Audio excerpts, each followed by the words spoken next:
Hello, I'm Dr. Cheryl, and welcome to Wake Up with Dr. Cheryl, Wealth Transformation. Our show is raising the awareness and consciousness in the relationship with wealth and applying unconditional love. Always remember that your present situation is not your final destination. Our show this evening is about the wealth of a loving relationship and how to deal with financial challenges within the couple. Our special guests this evening are Cheryl and Paul Benson.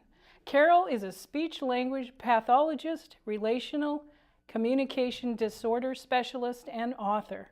Paul is a successful entrepreneur with a background in body-centered psychotherapy, NLP, business, and personal development.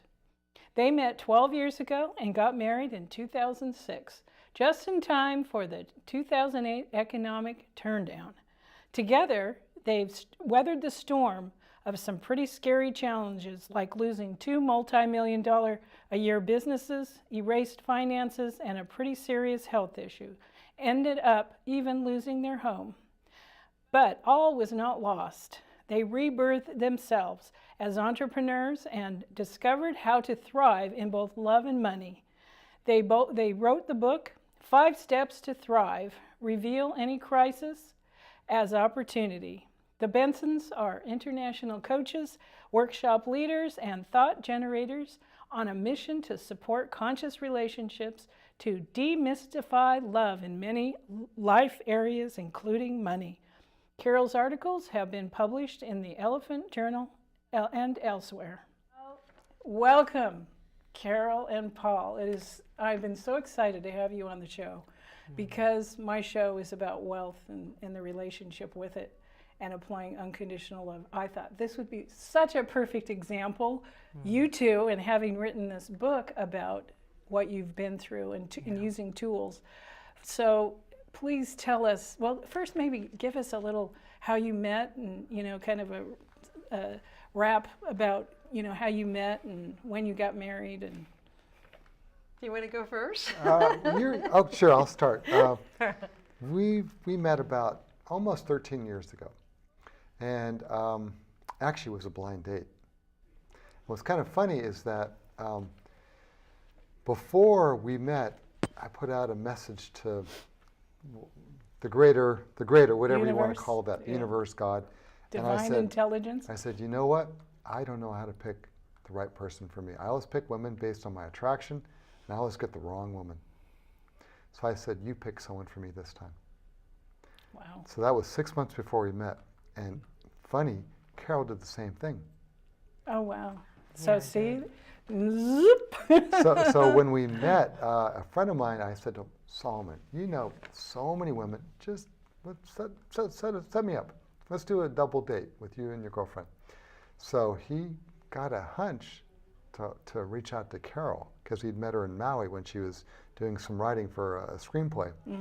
And he kept asking her just to have dinner, and she didn't want to do it. She says, I'm done with guys, forget it.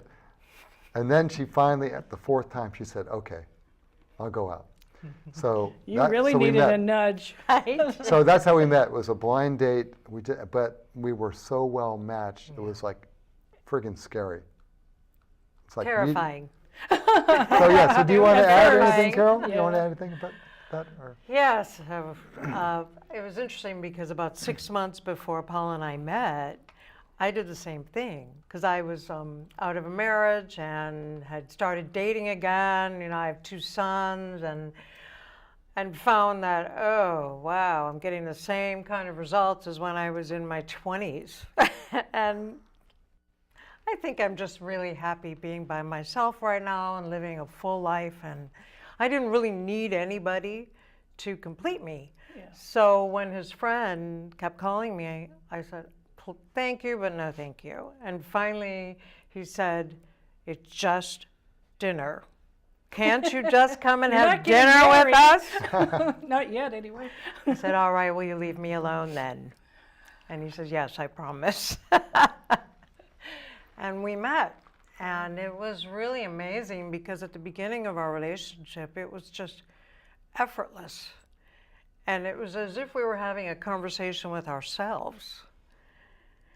We're different, but there was this compatibility, but it was pretty scary, I have to Were say. you scared too? Probably more than her. Because usually the man is more than the woman. But it was like, I remember one time we were in Carmel and we were hiking, and this would happen a lot at first, where I just started taking off my sweater or whatever I was wearing, and she was doing it at the exact same moment. Oh, wow. And there were so many things like that. The synchronicities. Yeah. Yeah. And I'm sure now you finish each other's sentences.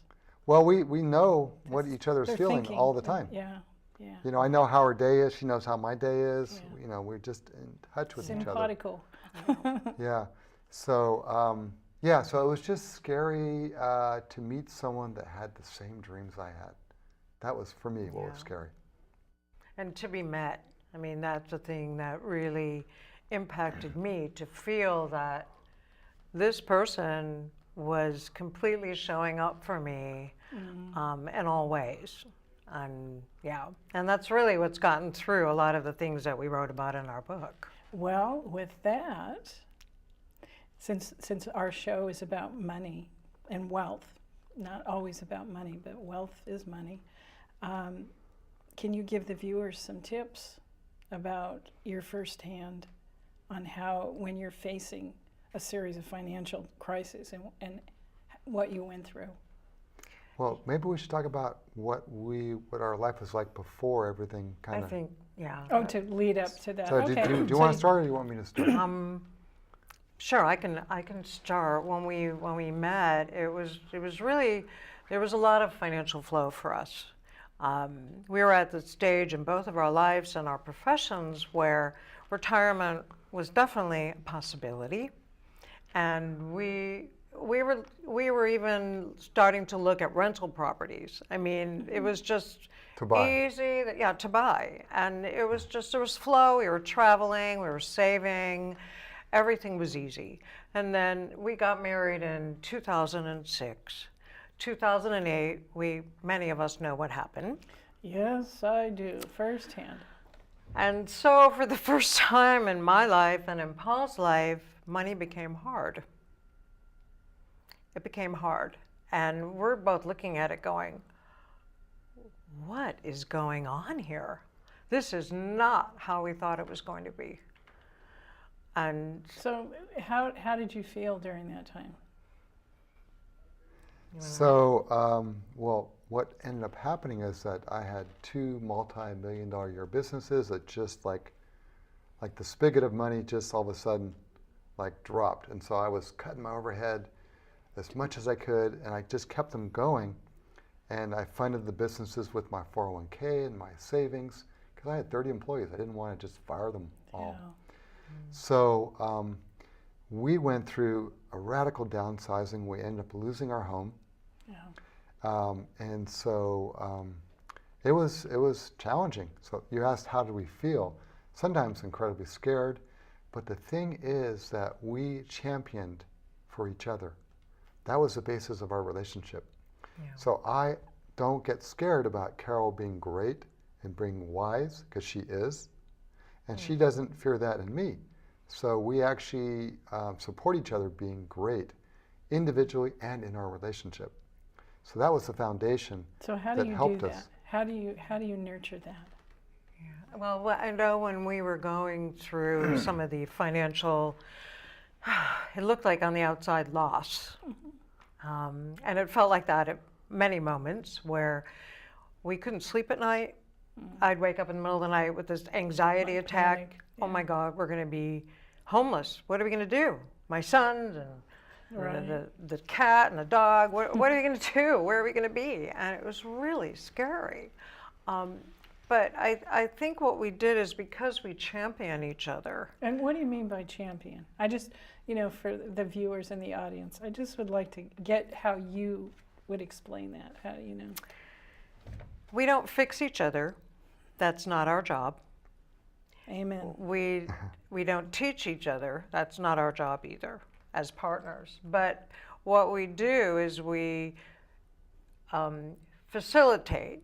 Sometimes I'm trying to think of a good example. I know that if I was in a panic, that we're going to be homeless. What are we going to do? Paul would say things to me such as, wait a minute, let's go into appreciation right now. What are you grateful for? And then I would just go, I'd feel my whole body just go, Yeah. we have a roof over our head, we have food to eat, we still have running water. The basics, Yes, the necessities. So we reflect for each other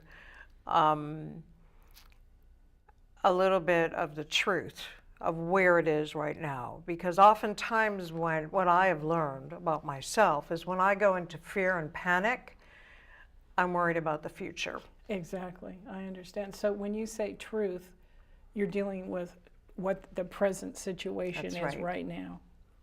That's 'Cause exactly when you right. stay in the now, of course, That's right. stress releases. That's right. That's right. Yeah. But also, I want to add to that. We expect each other to be great, and what I mean by that, great is where you are in your power, you're in your love, you're in your gratitude, and so when one of us goes into what we call negative mind loops, Yes, yes. the other one will say, "Hey, how you doing?" And it's really a gentle way to invite ourself or the other person Yeah. to step into their greatness Right. and not shrink. Right. And when we went through really difficult things, like sometimes I'd have hundreds of thousands of dollars of debt I couldn't pay. So I was dealing with multiple creditors calling me. So I had a whole system of how to deal with that. Right. But what I would do is sometimes I'd feel so beat up by life. Yeah. I'd come home, Carol, I need some support here. So we taught each other how to support each other without mothering the other person, without making them wrong, but really creating a language that she would invite me to be my best, and I would do that with her. Right. So would you ask each other what you wanted in that process? Absolutely. It's like, Paul, how do you want to feel, to empower yourself? How can I facilitate that? Well, Yeah. actually, And our book came from one day I said, we haven't had one fight over money Yeah. over 4 years of crap we've been going through. Like the foundations just kept crumbling. And I said, we are happy in hell. And Carol said, You're what'd you right. say? You're right. What are we doing? Maybe there's people who could benefit from what we are learning and discovering here. And I said, okay, what do I love? I'm a writer. We have to Yes. figure this out. Yes, and from what I'm hearing you say, it's like you were building your foundation Yes. as a pair, as a partnership, as Yes. a couple, as a whatever you want to call it. But Yes. so wow. Yes. I like to think of it now as when our foundation crumbled, we were like, I don't know, we rose from the ashes and created something new. So how do you keep each other happy? Well, we don't keep each other happy. we're already happy. Yeah, I mean, See- individually you need to be happy Yeah, anyway. yeah. you know? So she doesn't try to make me happy because I already am happy, Yeah, I and mean- vice versa. So, but that was the foundation of how we met. We were Yeah. already. See, I think that's really important when you choose somebody to be in a relationship with them, but you're wanting them to fulfill a need for you, which is them making you happy in that way. Yeah, it doesn't work. It doesn't work it'll bring up all the places where you're not unhappy, and then you start to blame each other, or possibly. Yeah. So we have a pretty good place of resilience inside ourselves. I'm already happy, she's already happy. So we don't make each other happy, but we celebrate the beauty of each other. Right, right. So if you can both share, what makes you happy? As you, Carol, what makes you happy? So you can bring that to the relationship. Yeah. Well, let's see. I realized long ago that I couldn't find happiness outside of myself. It doesn't exist outside of myself. That no one is responsible for my happiness but me.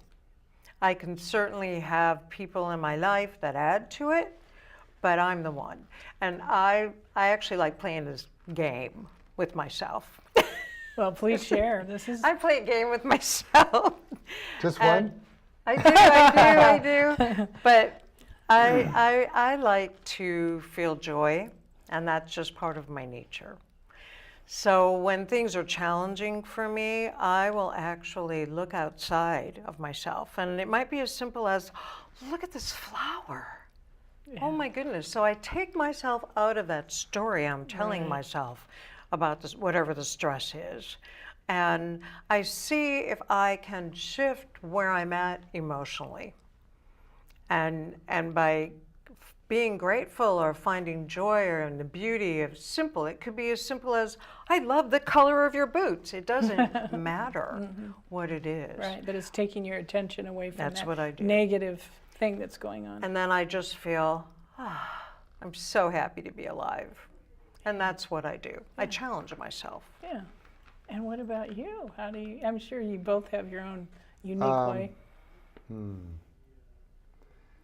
So self-care is really important. So I did a vision quest about 10 years ago.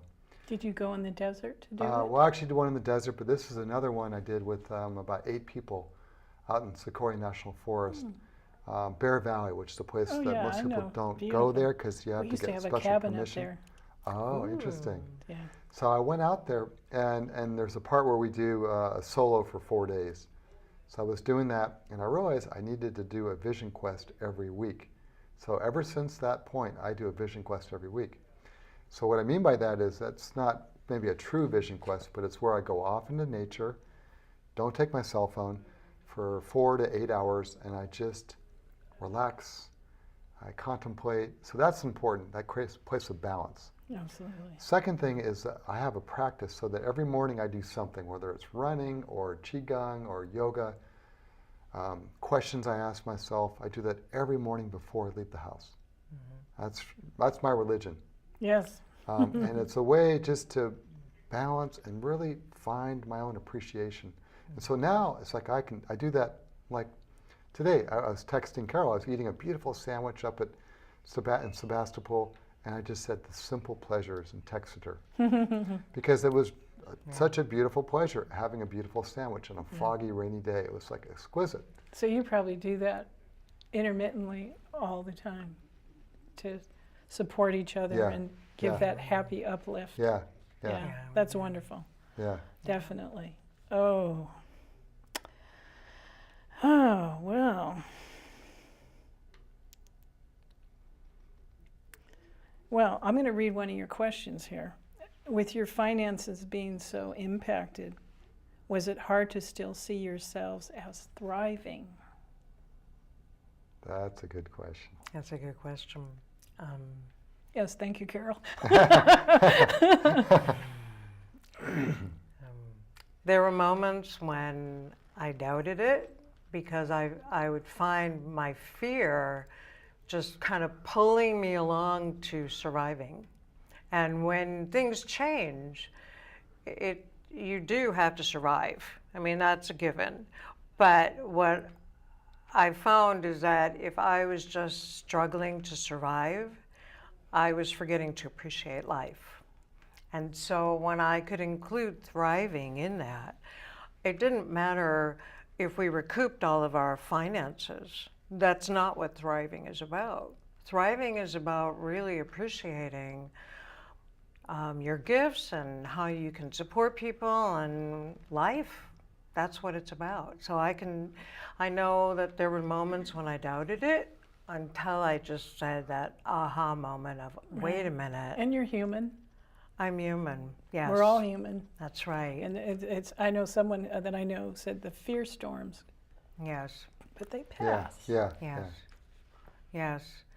And I think the quality of the relationships that we have in our life, it was really beautiful because I know when we were going through some of the major struggles of losing businesses and losing our home, there was people we thought who are our friends who were really uncomfortable with it.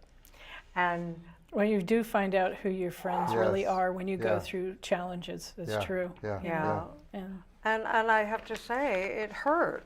It hurt my feelings, I know, and I felt bad, and I felt humiliated and embarrassed, ashamed. I mean, I went there. But then people who were acquaintances, who were not really close, all of a sudden were like, I'm there for you. What do you need? And I'm like, really? Well, just knowing that you're there. That's well, you all were we raising need. the elevation of your consciousness, and so then that's what happens, you know, that you start attracting people with the same consciousness. Let me add to that question too, about the difference between thriving. So to me, there's the question is, what is surviving, what is thriving? And I think a lot of us have felt like we need to have money in the bank to thrive. But I would say that's, you know, money in the bank is nice, but doesn't mean you're thriving. Because you could use that money as a buffer against life to protect yourself from life. Absolutely. And then how many people, I mean, if you look at the studies of people that have a lot of money, a lot of them are unhappy. They just keep wanting more money. So it's not just the money. That's not really, for me, the essence of thriving. So surviving is where I think you are struggling to make ends meet, and you're in fear. You're not relaxed. That's survival. Right. Okay? And I think that you can move into thriving without having lots of money in the bank. But money is nice, but that... From your attitude, in your mind, in your heart. So partly. I think that thriving is a place of, one, having faith and trusting the unknown. Like when you have your own business, you don't always know when the jobs will come in, and there's like feast and famine. So one, you have to keep generating, you know, your lead generation where people find you, whatever your marketing is. So there's a faith that people will find me. Two, you want to create value in your offering, so people get value out of your service or whatever it is you do, whether you're a coach or a business owner. So I think that thriving is a place of really generosity with others and yourself. And if you can have that generosity, so we don't have the flow we used to have, but we have plenty of flow now, you know? And there's times where it's a little tight, and so we just monitor what we spend. And try to spend less than what we make. Amen. You know? I mean, and then appreciate what we have. And you know, another important piece on that is really, what can you do without? What can you, when you go through these traumas and, you know, financial challenges, it's like, what can you really do without? I mean, did I really need to buy that? Did I really need to spend the money on that? Exactly right. You know, I mean, realistically, and because, as you know, being in NLP, that, you know, the addictions come out, and yes, the oxytocin comes when people shop, and it's like, but is there a balance? That's right. You know. So one thing I want to add, I think it's important for people that some people lost their homes in California, in the United States. I mean, I don't know the numbers, but it's in the millions. One of the things that we did is we kept having a future we were going towards, something we believed in, we had faith that we were going to get there, and that's really important, I think. So if you become a victim to the situation, then that's not good. You're kind of sabotaging yourself. And so that's something we talk a lot about in our book, is how to have your mind be a compass, that your mind can point you in the direction of being a victim and complaining and blaming. That's one way to go, but you're really not going to be happy. You're not going to be thriving. Or you can turn around the situation through different types of questions we talk about, through... Can you give us one of your questions? What else is possible? So if you're in a tough situation, you could go, okay, I don't know how to pay this bill. What else is possible here? And don't try to come up with an answer yet. Just open to the question and see. And you might go, oh, well, why don't you call the creditor and say, hey, I can just pay you $100 now and I'll pay you the rest in 6 years or whatever. Well, I think you became a master at that from our last conversation. So that's one tip. But I think that having a future that you're going towards, so that's what we would do. We would remind each other, remember the future we're going towards. So then it becomes much easier to be in a sucky situation if you know that it's just temporary. Yes, and that's so important, just knowing that it's temporary. That's exactly because I know for myself, I mean, when talking to people that have challenges, not only money, but it's only temporary. And That's keep right. that in your mind, because Yeah. there's something opening up that's That's better. right. Yeah. There's another question that I like to ask, and that is, what's so right about this that maybe I'm not understanding at this moment? Because what that does, you know, if it's something where it looks like it's a loss, or it looks like things are hard, or they're not going in the direction that I would have liked them to be, so I would have an expectation about, oh, well, this is going to show up. And whether it was a job or a contract or a client, it didn't matter. And it didn't. So, of course, I would be disappointed, but then I would just say, oh, it's the unexpected. That's what life is all about. So what is so right about this that maybe I'm not getting right now? And it could be that it wasn't lined up for me to work with that person. Oh, I see what you're saying. I was a little confused when you say what is right. So right. So right. So right about about it. Yeah, I was just a little confused. Right. Okay. So, Yeah. so what is perfect about this Yeah, what is perfect that I'm not about getting? Right. Because Then maybe I'm resisting. Absolutely. Okay. Yes. Because Yeah, one, Right. can I add something? Yeah. Go ahead. One thing I think is that if you view everything as medicine, Yeah. that you actually can grow. And so, in other words, I mean, I dealt with Lyme disease. I could barely walk 2 years ago. I'm really in good shape now. But I turned that around because I kept going towards what I wanted rather than being stuck being a victim of Lyme disease. So I just think that's such an important thing, is to keep going towards what you want. I totally agree. And that's with and any not get kind of stuck. medical issue or mental issue. It's Yeah. true. That positive affirmations is a key. Yes, yes. And it's about money too, because when you're going, you know, we thought, oh, we're finally seeing the end of the tunnel here, and then he got Lyme disease. Wow. Yeah. So it was one more thing. Right. Yeah. So you had many, several layers of stress factors. Yeah. Yeah, but see, if you can take everything as medicine or as a teaching for you, Yeah. then you actually become stronger from it. Absolutely. And Yeah. a lot of people don't, but I think that's a part of the healing journey, is that, I mean, if you can see that there's a gift in this, even though you don't know what it is right now, and it doesn't feel like, sometimes the best gifts are, you would never wish on your friends, Exactly. but you grow from those. So that's what I'm trying to say, I guess. Yeah, I always love using the metaphor of the oyster, because the oysters, Oh, right, don't we? and the sand seeps in there and makes the rub of the sand makes that beautiful pearl. Yeah. Yeah. So I like using that metaphor because it's true. I mean, there's right. friction. That's growth. That's, and at times it's very uncomfortable. Right. It's like, okay, why? What is this about? I mean, I always ask, what is this about? Why am I going through this? Because I know I'll get through it, and there's something better on the other side of it. So we would help each other, because when we would go, why is this happening to me? That's not a question that will really help you see the gift in it, or really you'll kind of still stay stuck. And that's a bit of a victim question. Right. So we would coach each other. Paul, that's not the best question. Oh, I know. Okay, all right. So that's really where we talked about questions to open up possibilities. Right, and being open-hearted and open-minded about that. Yeah, Right. yeah. Because you never know what comes out of it, Right.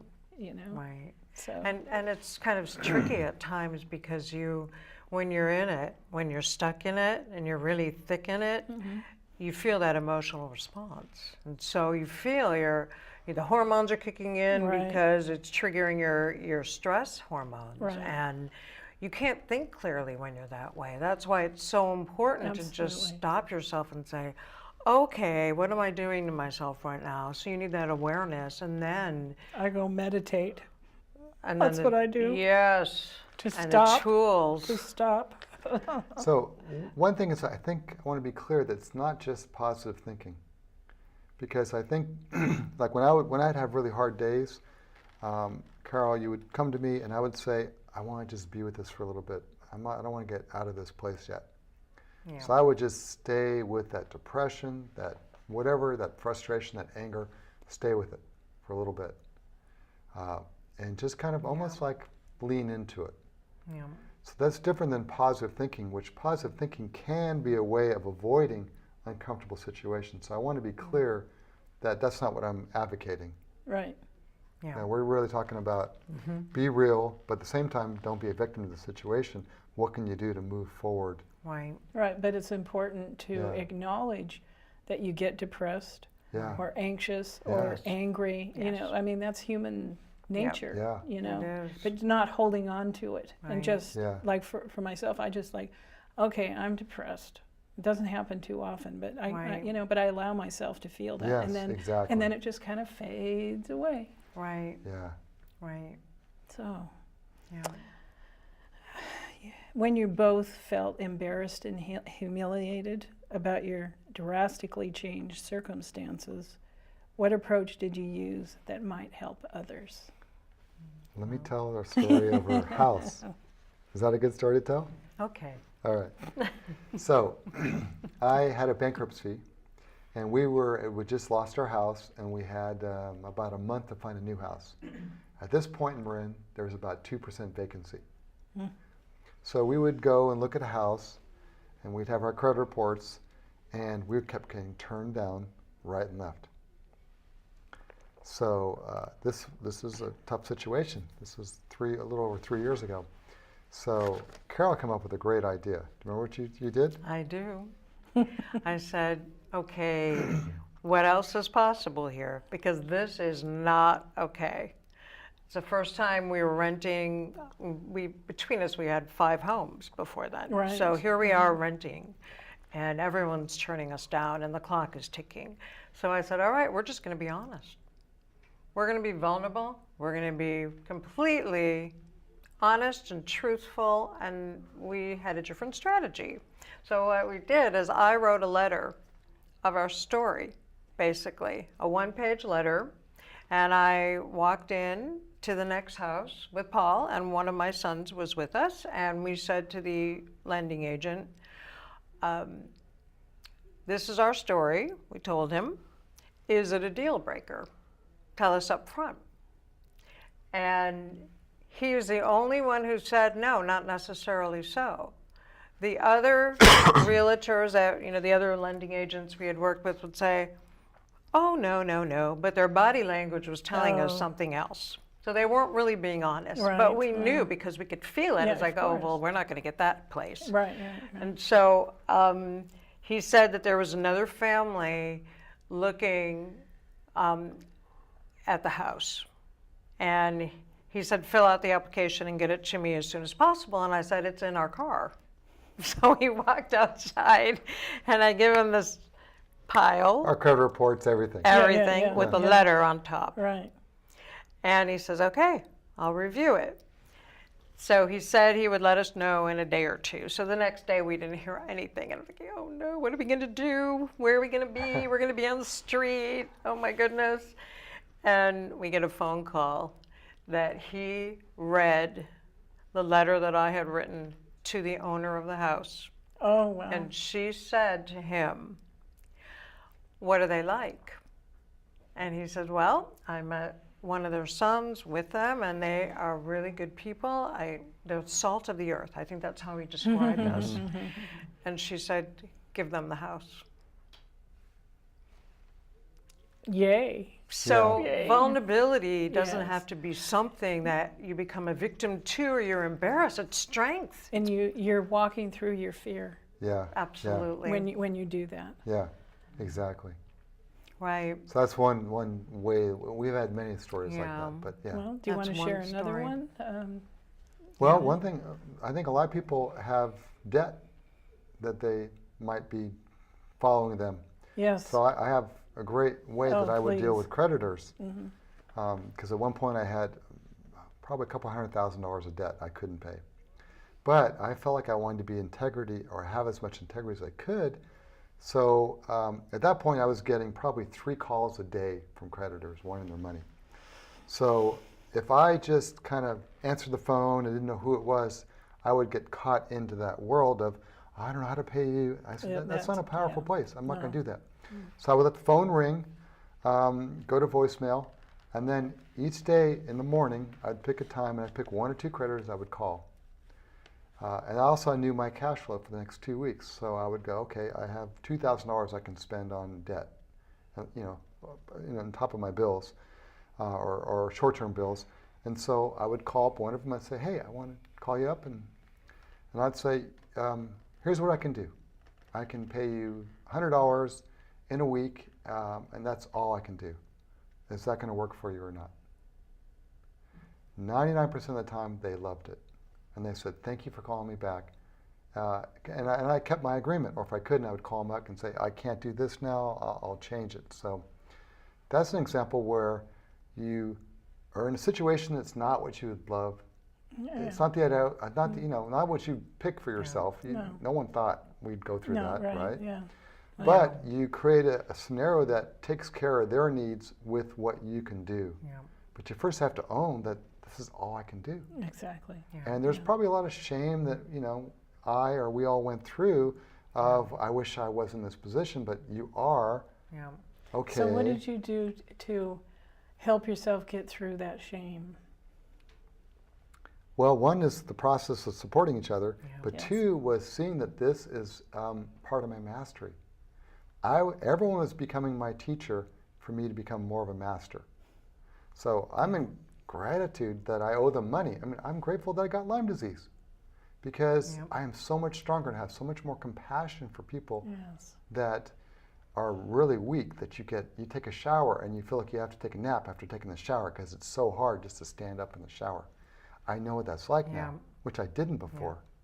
So for me, it was a great learning experience. I mean, I couldn't pay for what we went through and how it accrued to me a level of mastery, self-confidence, so yeah. That was great. Those little golden nuggets that you're sharing. Yeah. Yeah.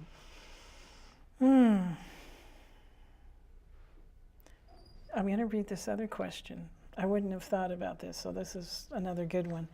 Did both of your emotional reactions impact your relationship? Actually, we got closer. Yeah, we did. So how did you get closer? Well, we realized that if we were going through it alone, it would have just, that's the first thing. Or we appreciated that, wow, we don't have to go through it alone because we can be together in our strategy. And if we got stuck and lost in something and we didn't know what to do about it, we figured it out together.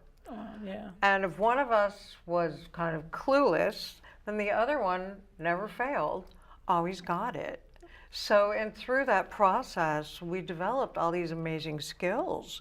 I mean, that's what we work with our clients now on, because we've figured out, we've discovered all of these things. And I'm a research geek.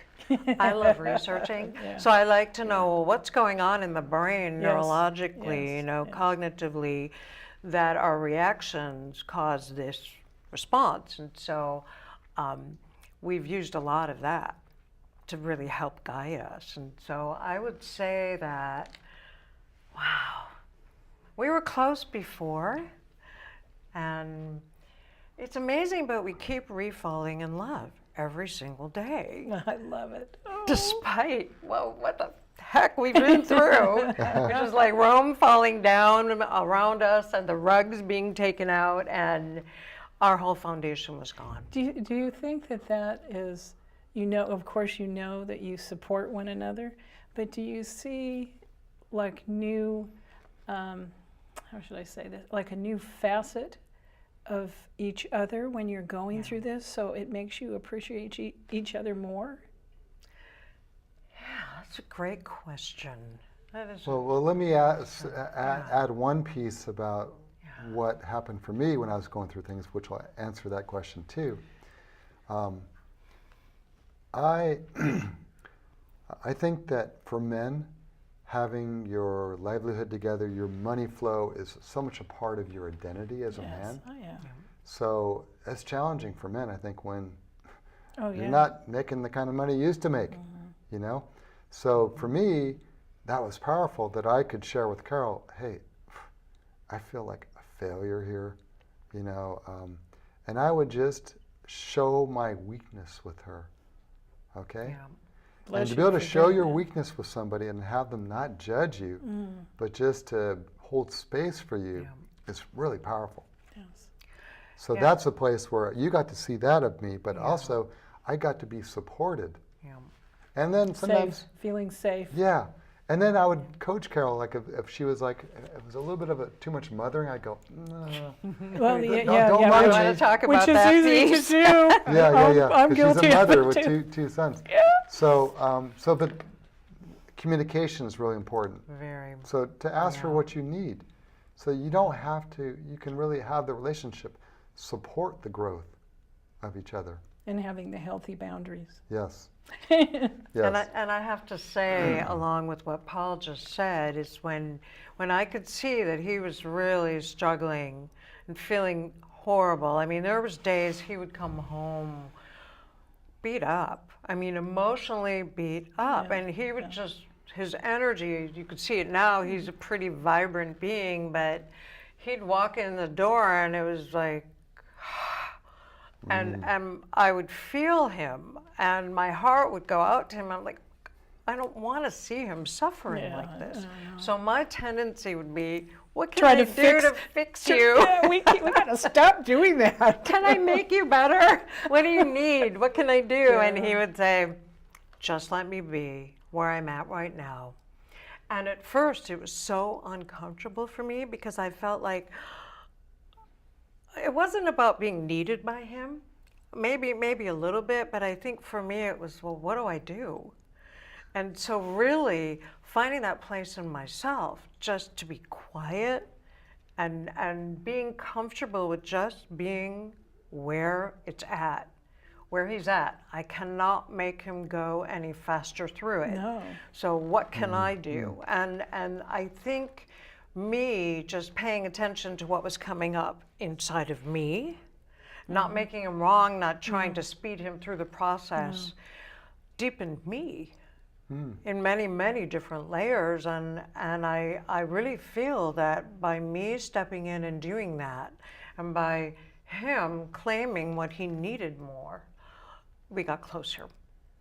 And of course, it would be flipped too, where I'd just be, Right. what am I doing? And then he would show up for me. So I think that whole process really, we figured out It's a beautiful how to be there. dance. It is. It is. Yeah, it is. Yeah. Thank you for sharing that because I'm waiting. Yes. Yes. Yeah. But that is truly a wonderful key and nugget to share, definitely. So are there any suggestions of being happy when you're in the midst of a crisis? Well, I would say first have some type of practice that you adopt. And it could be going to the gym, it could be quiet meditating, but I think if you could develop a practice so that you could come back to that stillness, so you can connect, because there is something bigger than us here. Whatever you want to call it, even if you're an atheist, there's something bigger than you as a human being. Connect with that energy. So I go into nature. So I think that's the first thing, is find a practice that you love that feeds you. But then the other thing I think is find a place of gratitude in what's going on. Even in the worst situation, there's something you can be grateful for. You know, whether it's just the beauty of your surroundings, you know? I think being grateful is actually the most important thing that we do. In first thing, you know, that's what I do in the morning. I'm just grateful. Right. You know, even with the challenges, because I know that ultimately it's for my highest good. Yeah, Right. yeah. So that's good. And I think, you know, I know with a brief overview on what we do when we work with clients is we kind of give them a 3-step process to look at, have the awareness, that's number 1. Are you being a victim? Yeah. And number 2 would be, okay, if you are a victim, you have a choice. Do you want to stay there, or do you want to shift into another possibility? And then the third piece is, okay, well, what kind of questions can you ask yourself to open up to something different? And that's just a really quick overview, but what happens is the emotional regulation that people have in themselves is so important. And I think learning how to receive whatever it is. When you say emotional regulation, what do you mean? What do I mean? That's my clinician piece coming out. That's okay. I just, it's clarity, Good. teaching. Thank you for asking me that question. It's to finding, if you're under stress, it's proven that you lose quite a significant amount of brain cells in your intelligence when stress gets in the way. So if you really are in a situation where you have to figure out a different outcome for yourself, you need all your brain cells. Absolutely. So the only way to do that is to find a way to remove stress from your body. So that, and we have a technique we use of the three brains, the mind and the heart and the gut brain, and we teach people to connect those languages together. And that will help you receive more in a different way without the emotional stuff getting in your way. So, That's good. is that That's clear? great. Oh, yes, yes, Good. yes, yes. Good answer. No, I mean, it's, Yeah. for the viewers and Yeah, definitely. That's great. yeah. So do you both have compatible viewpoints when it comes to wealth and money? Yeah, we For do. the most part, yeah. I think that you, money is security for you, and it's pleasure. Yes. You get pleasure out of sharing money, giving. You're incredibly generous. And that the one place where I'm a little different is that money is security for me, but it also is freedom. So I'm a saver.